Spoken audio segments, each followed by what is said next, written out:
بسم اللہ الرحمن الرحیم۔ شروع کرتا ہوں اللہ کے پاک نام سے جو بہت بڑا مہربان نہایت رحم والا ہے۔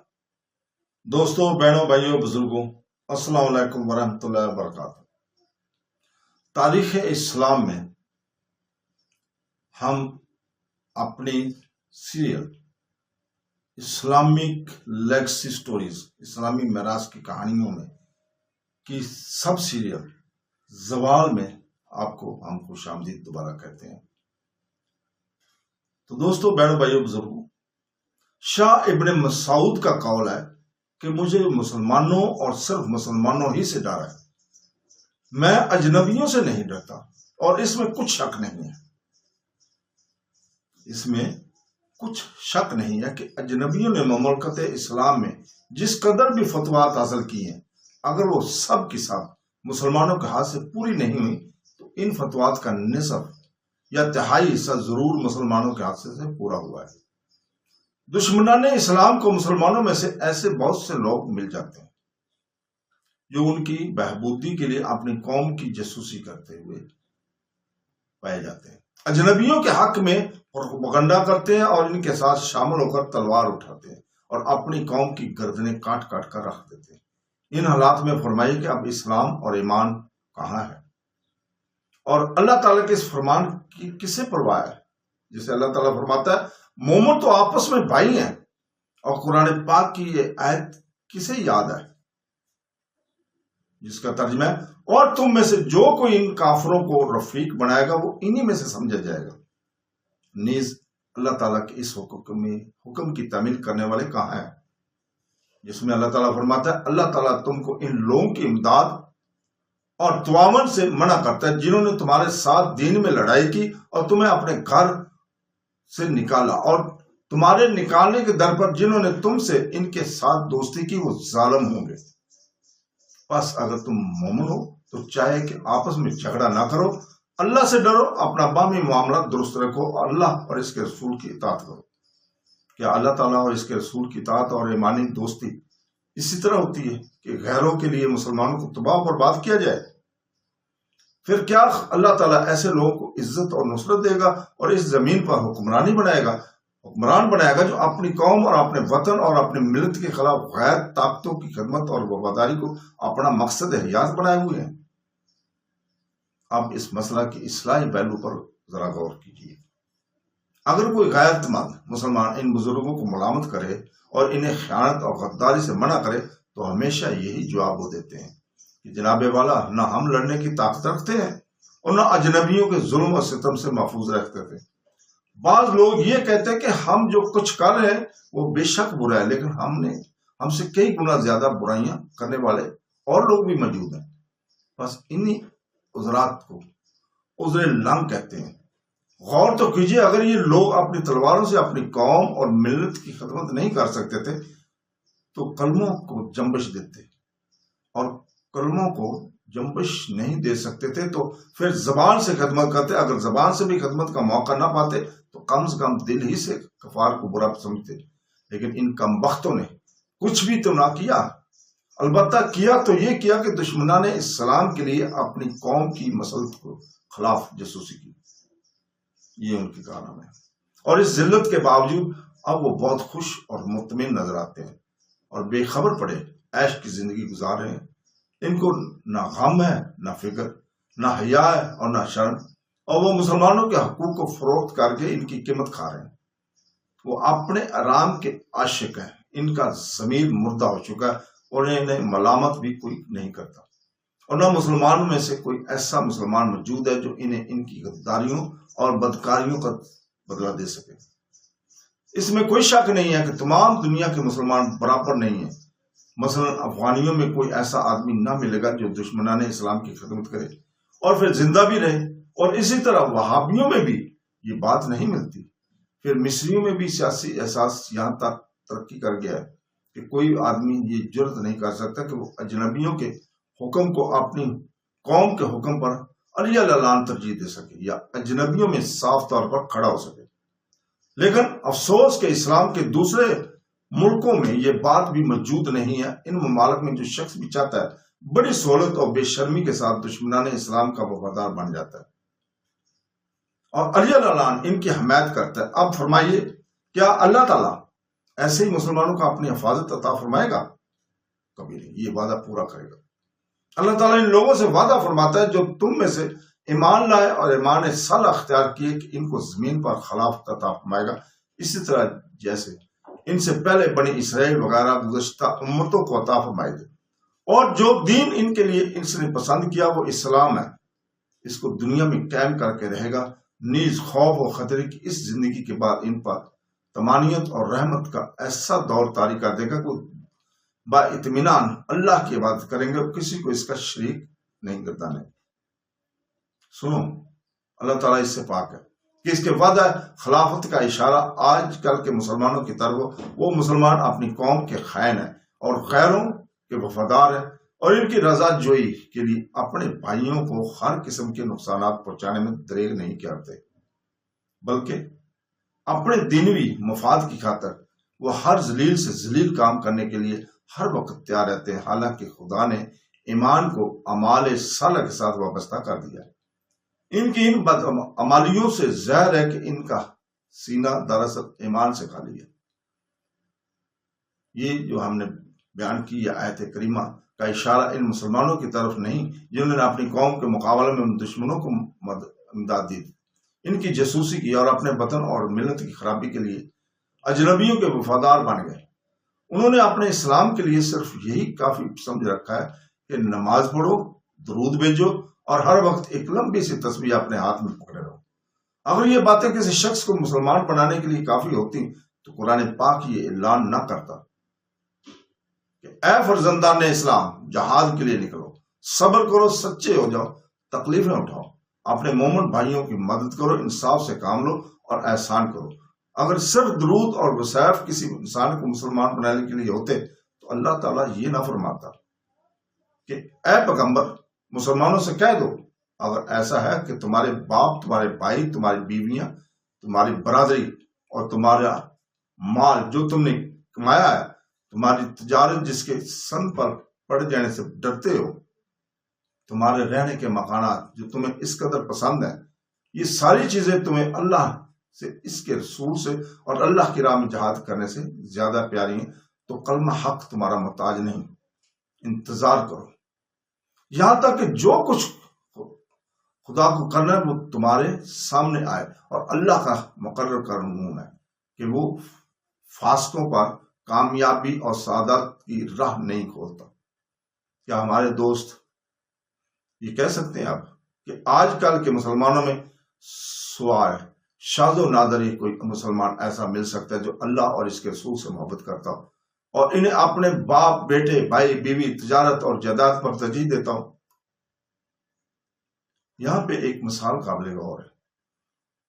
اب ہم ایک اور مثال دیں گے جس سے مسلمانوں کی ہمت اور ایمان کا اندازہ لگ سکے گا، اور وہ یہ ہے کہ ہم خدا نخواستہ یہ فرض کر لیتے ہیں کہ فرانسیسی لوگ بربریوں کو عیسائی بنانے میں کامیاب ہو رہے تھے اس وقت، اور وہ روما کا پوپ کیتھولک عیسائیوں سے چندہ کی اپیل کر رہا تھا کہ 80 لاکھ بربری مسلمان 40 کروڑ عیسائیوں میں شامل ہو جائیں اور ان کے لیے گرجے، اسکول، یتیم خانے اور اسپتال بنوا دیے جائیں۔ آپ فرمائے اس اپیل کے جواب میں انہیں کتنے کروڑ اس وقت ملے تھے؟ ظاہر ہے کہ کروڑوں روپے جمع ہو گئے تھے۔ لیکن اگر یہی اپیل پروٹسٹ عیسائیوں سے کی جائے تو ان کا چندہ کیتھولک کے چندے کی نسبت یقیناً دگنا ہوتا تھا، اور یہ رقم بہت کم مدت میں جمع بھی ہو جاتی۔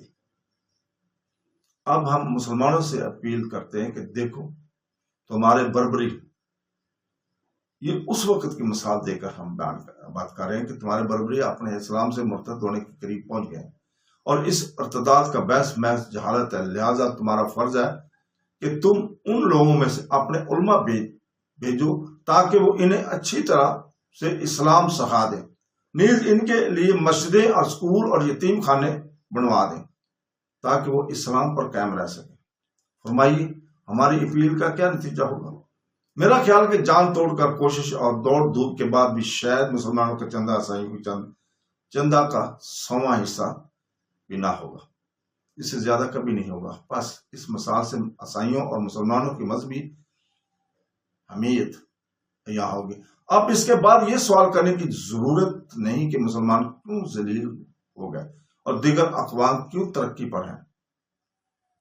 عیسائیوں کے شہر آفاق تعصب کے باوجود عیسائی مصنف اور اخبار نویس اور ان کی مشرقی شاگرد اور دوسرے پر تعصب کا الزام لگانے میں شرم محسوس نہیں کرتے اور اپنے آپ کو وسیع دل بتاتے ہیں. چنانچہ یہ لوگ راکم الراؤ کے علاوہ دوسروں کی کتابیں وغیرہ کو جو مسلمانوں کی حمایت کرتے ہیں، مسلمانوں کو جگاتے ہیں، ہمیشہ محتسب کے نام سے معصوم کرتے ہیں.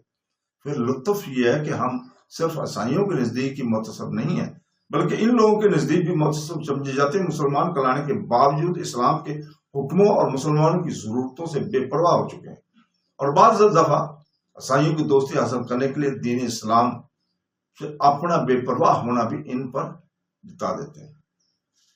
اس سے معلوم ہوتا ہے کہ فرنگیوں کے نزدیک کوئی مسلمان صرف اسی وقت غیر محتسب ثابت ہو سکتا ہے جب وہ بربریوں کو عیسائی بنانے میں فرانسیسیوں کی کوششوں کا حال سن کر اپنی آنکھیں بند کر لے، یا وہ جب سنے کہ ہالینڈ والوں نے جاوا میں 10 لاکھ مسلمانوں کو عیسائی بنا لیا تھا. جیسے کہ ہالینڈ پارلیمنٹ کے ایک ممبر نے کہا تھا تو یہ کہہ دے کہ مجھے کوئی پرواہ نہیں، جاوا کے رہنے والے عیسائی ہوں، کہ مسلمان مذہب کی تبدیلی ان کا پرائیویٹ معاملہ ہے اور اس کا تعلق ان کے ضمیر سے ہے. اگر کوئی مسلمان ایسا کرے تو وہ تہذیب یافتہ سمجھا جائے گا اور تمام یورپ میں اس کا ذکر ہوگا. لیکن اس کے خلاف عیسائیوں کو یہ حق حاصل ہے کہ وہ مسلمانوں کو عیسائی بنانے کے لیے کروڑوں روپیہ خرچ کریں، بلکہ توپیں، ہوائی جہاز اور ٹینکوں تک کو کام میں لائیں اور مسلمانوں کو شاعر اور دنیا کی ادائیگی سے روک دیں. اس کے علاوہ اسلام کو شکست دینے کے لیے اسلامی ملکوں میں بھی ہر قسم کے پروپیگنڈا کریں گے اور کر رہے ہیں آج کل. یہ لوگ تو ان سب حرکات کے باوجود بھی مہذب، متمدن اور جنٹل مین رہ جاتے ہیں. اگر مسلمان اپنے بھائیوں کو بچا بھی نہیں سکتے، اگر وہ ایسا کریں تو تمام یورپ میں ڈنڈورا پیٹ دیا جاتا ہے کہ دیکھو یہ کتنے فرقہ پرست اور محتسب ہیں. اب ایک اور تماشا دیکھیے. یورپ کی تمام سینہ زوریوں ظاہر میں حکومت فرانس اپنے آپ کو غیر محتسب کرانے کے باوجود اس وقت بربریوں کو عیسائی بنا رہی تھی اور ہالینڈ کی گورنمنٹ جاوا میں مشنریوں کی حمایت کر رہی تھی. بیلجیم گورنمنٹ کانگو کے مسلمانوں کو عیسائی بنانے کے در پہ تھی. برطانوی حکومت یوگنڈا، دارالاسلام اور سوڈان میں اسلامی تبلیغ کی روک تھام کر رہی تھی. یہ اور ایسی ہزاروں مثالوں کے باوجود یہ نام نہاد مغرب زادہ مسلمان اب تک ناواقف مسلمانوں کو دھوکہ دیتے رہے ہیں اور کہتے ہیں کہ یورپ نے چونکہ دین کو بالکل پست پشت چھوڑ رکھا ہے اس لیے وہ کامیاب ہو گیا اور مسلمان کبھی ترقی نہیں کر سکتے جب تک کہ اسلام کو خیر بات نہ کہہ دیں. ترکی میں اس قسم کا پروپیگنڈا کیا گیا تھا اور بہت سے لوگ ان کی جال میں سوچے سمجھے بغیر پھنس بھی گئے تھے. یہ ترکوں کے پیروکار جب مصر، شام، عراق اور ایران میں بھی بعض لوگوں سے ملتے تھے تو ایسی ہی خلافت حقیقت باتیں بلا تعمل کیا کرتے تھے. افسوس یہ کہ ان دجالوں کی باتوں کو صحیح تسلیم کرنے والے سادہ لوگ مسلمان ہر جگہ مل جاتے ہیں آج بھی. تو دوستو، بہنوں بھائیوں، بزرگوں،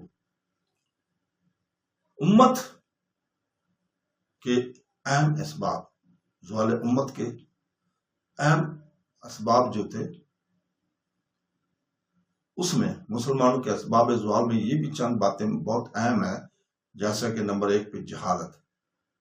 سب سے اول جہالت ہے. کچھ شک نہیں کہ جاہل لوگ جو سرقہ اور شراب میں بھی تمیز نہیں کر سکتے ہر قسم کی بہادری کو مارنے کے لیے تیار ہو جاتے ہیں اور جو اب کی طاقت نہ رکھتے ہیں، جواب کی طاقت نہ رکھنے کے باعث ہر وقت اغیار کی فریب کا شکار رہتے ہیں.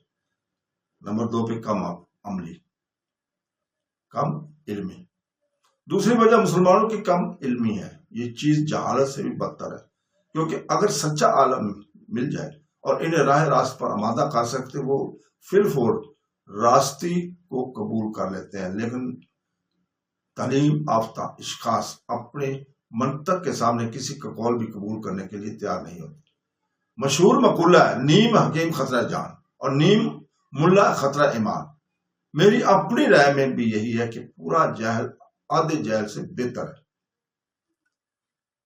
اسی طرح تیسری چیز مسلمانوں کے اخلاق کا گر جانا ہے۔ ہم نے قرآن کریم کی ارشاد فرمائی ہوئی اچھی صفات میں جن سے ہمارے اسلاف اعلیٰ مرتبوں تک پہنچے بلکہ ترک کر دی ہیں، اور یہ بات کسی سے مخفی نہیں ہے کہ قوم کو بنانے اور بڑھانے کے لیے علوم اور معارف کی نسبت اخلاق عالیہ کی موجودگی کے ہی زیادہ ضروری ہے۔ امیر شرح شوتی کیا خوب کہتا ہے کہ قومیں تب زندہ رہتی ہیں جب تک ان میں اخلاق زندہ، اور اگر ان کے اخلاق چلے جائیں تو وہ خود بھی چلی جاتی ہیں۔ مسلمانوں کے زوال کے اہم وجوہات میں سے ان کے علماء اور حاکموں کی کمزوری بھی ہے۔ یہ لوگ خیال کرتے ہیں کہ عام لوگ محض ان کی خدمت کے لیے پیدا کیے گئے ہیں اور ان کا حق ہے کہ وہ ان کے ساتھ جو چاہے سلوک کریں، اور یہ حال ان کے دماغوں میں یہاں تک ترقی کر گیا کہ اگر کوئی شخص راہ راست پر لائے تو وہ اسے مار ڈالنے سے بھی پرہیز نہیں کرتے۔ زیادہ افسوس بات یہ ہے کہ اس ظالم حاکموں کو ایسے منافق مولوی ملے ہوئے ہیں جو ہمیشہ حق پرستوں کو باغی قرار دے کر قتل کے فتوے دیتے رہتے ہیں۔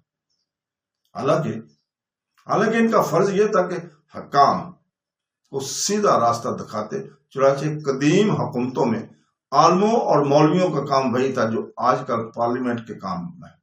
وہ قوم اور حاکم پر نگرانی رکھتے تھے، اور جب کبھی قوم پر ظلم ہوتا تھا تو فوراً اپنی آواز بلند کر کے حاکم وقت کو تباہ کر دیتے، اور اس طرح مسلمانوں کا کام ہمیشہ درست رہتا تھا۔ اس درستی کی بڑی وجہ یہ تھی کہ یہ علماء پرہیزگار تھے، دنیا کے ساز و سماج سے بے پرواہ تھے۔ انہیں یہ فکر نہ تھی کہ حاکم ان کی نصیحت سے ناراض ہو جائے گا۔ جب تک مسلمانوں میں ایسی جماعت زندہ رہی، کسی خلیفہ یا حاکم کو علی اللہ عنہ ظلم کرنے کی جرات نہ ہوئی، کیونکہ وہ جانتے تھے کہ عام امت علماء کے پیچھے ہے اور علماء حق پرست ہیں۔ لیکن افسوس کہ ان اچھے اور سچے عالموں کے بعد ایسے علماء پیدا ہوئے جنہوں نے علم کو روٹی کھمانے کا ذریعہ بنا لیا اور دنیا کو شکار کرنے کے در پہ ہو گئے۔ ایسے علماء نے فاسق اور بدکار حاکموں کی ناجائز باتوں کو بھی جائز کر دیا اور ان کی رضا جوئی کے لیے دین کے احکام کو دین کے نام سے توڑ ڈالا۔ اب رہے عوام الناس تو وہ ان منافقوں مولویوں کی بڑی پگڑیوں اور لمبے لمبے عصاؤں کو دیکھ کر دھوکہ کھا جاتے ہیں اور کہتے ہیں کہ ان مولویوں کے فتوے صحیح ہیں، ان کی رائے درست ہے اور شریعت کے موافق ہے۔ بس اس گمراہی اور غلطی سے اسلام کی خرابی بڑھ رہی ہے، امت کے فائدے ضائع ہو رہے ہیں، مسلمان روز بروز مرتے جاتے ہیں، ان کے دشمن ترقی کرتے جاتے ہیں، اور ان سب باتوں کا گناہ ان مولویوں پہ ہوتا ہے۔ مسلمانوں کی تنزل کا زوال کا ایک اور بڑا سبب ان کی بزدلی ہے۔ ہمارے اسلاف تمام اقوام عالم میں شجاعت اور شہامت کے لیے مشہور تھے۔ وہ موت کی حقارت کی نگاہ سے دیکھتے تھے۔ یہ وہ وقت تھا جب ایک مسلمان تنہا 10 آدمیوں کا اور بعض دفعہ 100 آدمیوں کا مقابلہ کیا کرتا تھا، مگر آج یہ حالت ہے کہ موت کے نام سے بھی ڈرنے لگتے ہیں اور اس حقیقت سے بے خبر ہے کہ خوف ہی ایک ایسا امر ہے جو اسلام کے ساتھ کبھی ایک دل میں جمع نہیں ہو سکتا۔ زیادہ توجہ یہ ہے کہ مسلمانوں پر زیادتی کرنے والے دشمنوں کو موت کا خوف اس قدر نہیں ہے جس قدر دشمنوں کو مٹانے میں مسلمانوں کو موت کا خوف ہے۔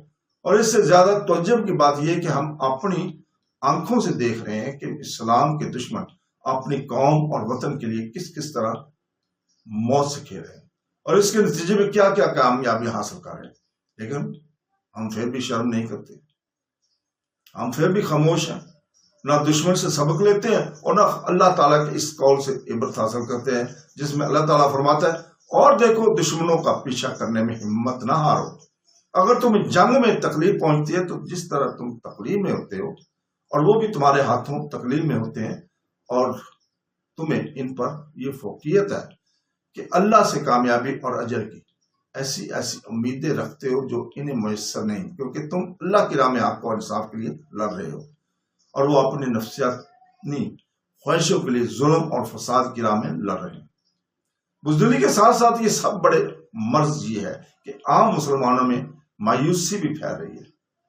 ان کا یہ عقیدہ ہو گیا کہ وہ فرنگیوں سے، کافروں سے بہت گرے ہوئے ہیں اور ان سے لڑ کر عہدہ برا نہیں ہو سکتے، اور نہ ان کے ساتھ جنگ کر کے انہیں کوئی فائدہ حاصل ہو سکتا ہے۔ یہ عقیدہ یہاں تک ترقی کر گیا کہ کافروں کو مسلمانوں کے محض بزدلی کے باعث کس جگہ از خود فتوحات حاصل ہو جاتی ہیں۔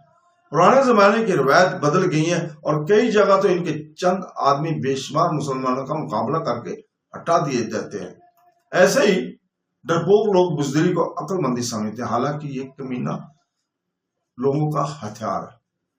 افسوس ہے کہ ہم وہ زمانہ بھول گئے جب محض 10-20 مسلمان بارسلونا سے فرانس کے جنوب میں فراکسیمیا کو آئے اور پہاڑ پر قبضہ کر کے اور ایک قلعہ بنا کر رہنے لگے، اور پھر آہستہ آہستہ ان کی تعداد بڑھتی چلے گئی یہاں تک کہ وہ 100 ہو گئے۔ تب انہوں نے ایک باقاعدہ حکومت قائم کی اور فرانس کے جنوبی حصہ کے علاوہ اٹلی کے شمالی حصہ پر بھی قبضہ کر لیا تھا۔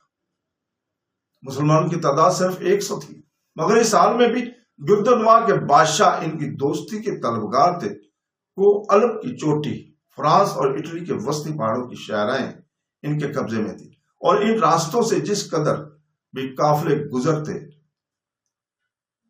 وہ ان سب سے ٹیکس وصول کرتے تھے۔ اس چھوٹی سی جماعت نے یہاں تک ترقی کی کہ وہ یورپ، سوئٹزرلینڈ کے وسط میں بحیرہ کوسنطنزا تک پہنچ گئی، اور پورے 95 سال تک ان علاقوں پر حکمران آخر تمام اہل فرنگ متحدہ قوت سے ان کے مٹانے پر کم وابستہ ہو گئے تھے، یہاں تک کہ وہ مسلسل لڑائیوں کے بعد مٹا دیے گئے۔ اس وقت مسلمان اربوں کی تعداد 1500 سے زیادہ نہ تھی۔ اس وقت بعض بیوقوف لوگ کہیں گے کہ ہاں جو کچھ آپ کہہ رہے ہیں وہ ضرور درست اور بجا ہے، لیکن یہ باتیں تب تھیں جبکہ فرنگیوں کے پاس لڑائی کے جدید آلات، توپیں، ٹینک اور ہوائی جہاز وغیرہ وجود نہ تھے۔ علوم جدید کی ترقی نے ان حالات کو بدل کر رکھ دیا ہے، لیکن ہم کہتے ہیں کہ یہ باتیں محض بزدلی اور حماقت کی ہیں، کیونکہ اس زمانے میں بھی مسلمانوں کے دشمن کچھ کم ساز و سامان کے مالک نہ تھے۔ اور تاریخ کے ورق گردانی کیجیے، آپ کو معلوم ہوگا کہ پرانے زمانے میں بھی لڑنے کے خاص اختیار موجود تھے، اور اس زمانے میں آج کل کی توپوں اور مشینوں وہی کا کام دیتے تھے۔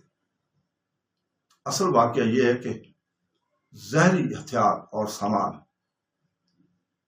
دلوں پر ہمت پیدا نہیں کرتے، بلکہ انسانوں کی ہمت اور ان سامانوں کو پیدا کرتی ہے، اور ہتھیار اور سامان محض بے فائدہ ہو سکتے ہیں بلکہ پتھروں سے بھی زیادہ بیکار ہو جاتے ہیں اگر یہ کسی کم ہمت اور بزدل شخص کے ہاتھ میں ہوں۔ اصل چیز ہتھیار نہیں بلکہ انسان کی ہمت اور حوصلہ ہے۔